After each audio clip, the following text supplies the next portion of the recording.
Here's a number that should bother you.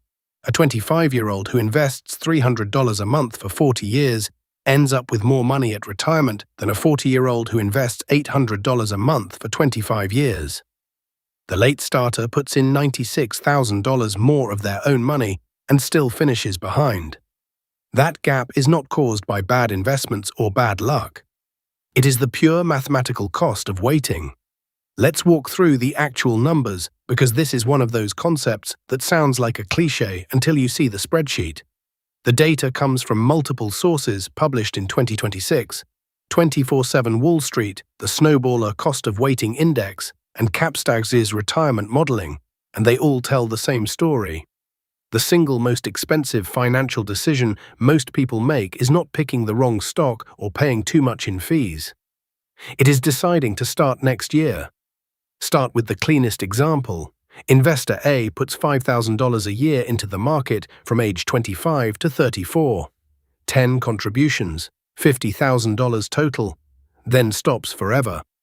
Investor B waits, then puts $5,000 a year in from age 35 to 44. Also 10 contributions, also $50,000. Both people assume an 8% annual return. At the end of each person's 10-year contribution window, the balances are identical, roughly $65,000. If you froze the clock there, you would think these two paths were equal. The next 30 years tell a different story. Fast forward to age 65, and Investor A has $776,000. Investor B has $350,000. The earlier starter's pile kept doubling in the background while the later starter was still trying to catch up to a moving target. Same money in, same return assumption, same stopping point. The only difference is the starting line.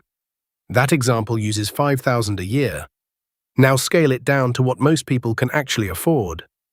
A 25-year-old who sets aside $300 a month and earns a 7% average annual return finishes at age 65 with roughly $787,000, having contributed $144,000 of their own money.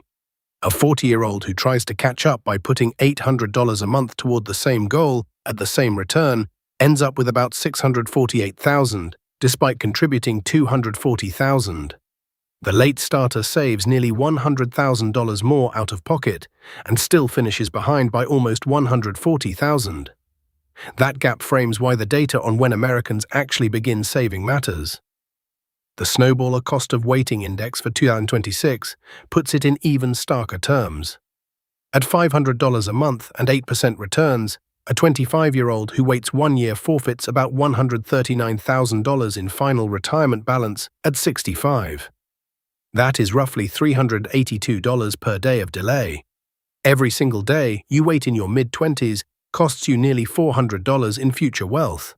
The cost per year of delay from age 25 to 35 is approximately $84,800 in final retirement wealth at $300 a month.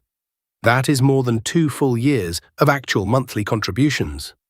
In other words, every single year you wait in your late 20s costs more than 2 years of investing can replace. The contribution does not just need to replace the missing year. It needs to replace the missing year plus all the compounding that year would have generated over the following 30 to 40 years. The 22 to 30 gap is the most brutal. An 8-year delay, starting at 30 instead of 22, costs roughly $1.09 million. That is 49% of the lifetime balance. And the dollars contributed are only 19% lower. The missing decade was the most powerful compounding decade. Starting at 40 cuts your retirement balance roughly in half. An 18-year delay from 22 to 40 leaves you with about $476,000 versus $2.24 million, a 79% reduction at the same $500 a month rate. Now here is where the math gets really uncomfortable. A 40-year-old who wants the same retirement wealth as a 25-year-old investing $300 per month must contribute over $1,200 per month, 4 times as much, for 25 years instead of 40. The total additional out-of-pocket contribution required to compensate for the 15-year delay is approximately $275,000 more than the 25-year-old ever puts in. Compounding works in both directions. It builds wealth exponentially when contributions are made early, and it demands exponentially more contributions to compensate when starting is delayed. So why do so many people wait? The data from Vanguard's How America Saves report shows that most workers under 35 contribute only 5 to 9% of their income, well below the 12 to 15% target. The national personal savings rate moderated to 3.9% in the first quarter of 2026, significantly lower than its long-term average. The Bureau of Labor Statistics data for early 2026 puts median weekly earnings for full-time workers at roughly $64,000 annually.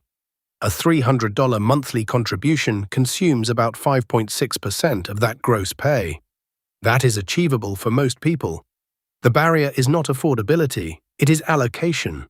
The behavioral finance research is clear on why. Lifestyle inflation consumes income increases. When people get a raise, their spending rises proportionally.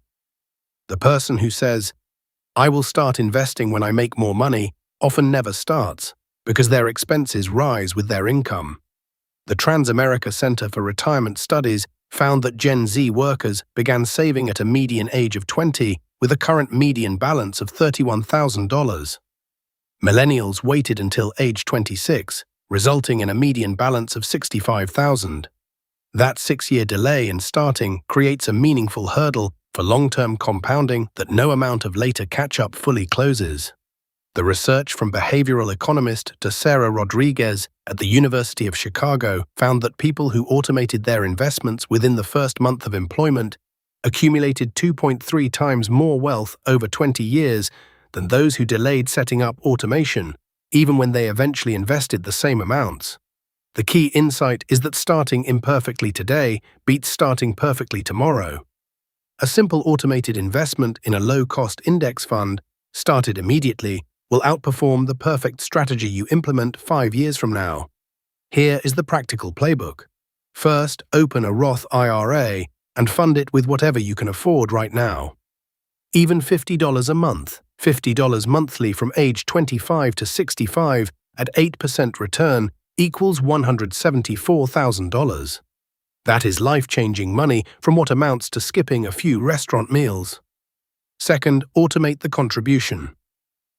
Set the transfer for the day after payday so you never see the money. Third, capture every dollar of employer 401k match. That is an instant 50 to 100% return depending on the match formula, and it stacks on top of the compounding math. Fourth, apply the 50% rule to every future income increase.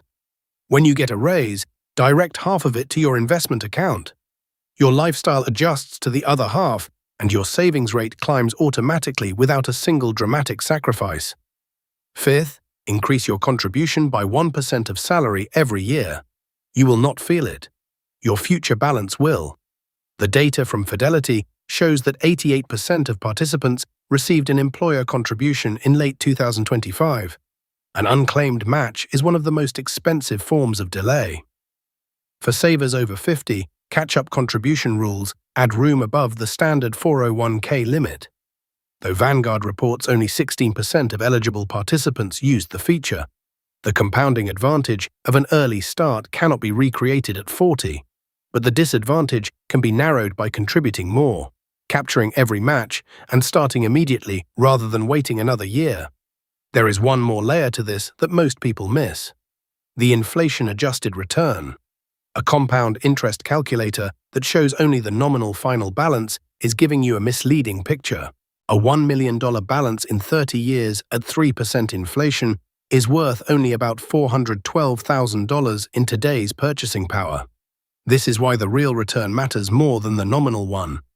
The S&P 500 has historically returned about 10% nominal, which nets to roughly 7% after inflation.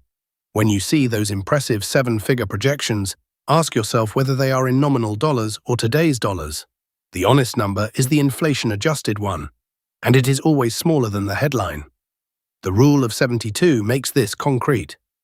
Divide 72 by your annual return to find how many years it takes your money to double. At 7%, it is about 10.3 years. At 10%, it is about 7.2 years.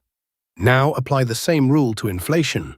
At 3% inflation, prices double every 24 years. Whatever you spend $50,000 a year on today will cost $100,000 in 24 years. Your portfolio must grow faster than inflation, or your purchasing power shrinks.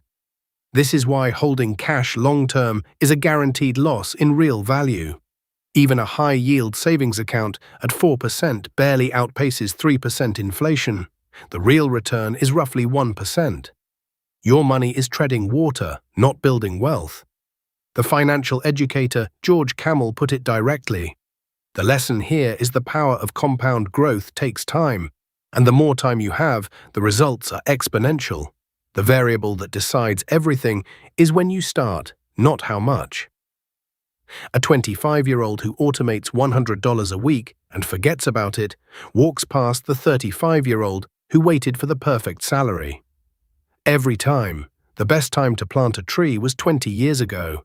The second best time is today. Not tomorrow, not next month, not when you get that raise, today. Because every day you wait, the math gets harder and the goal gets further away. That is financial literacy, not luck.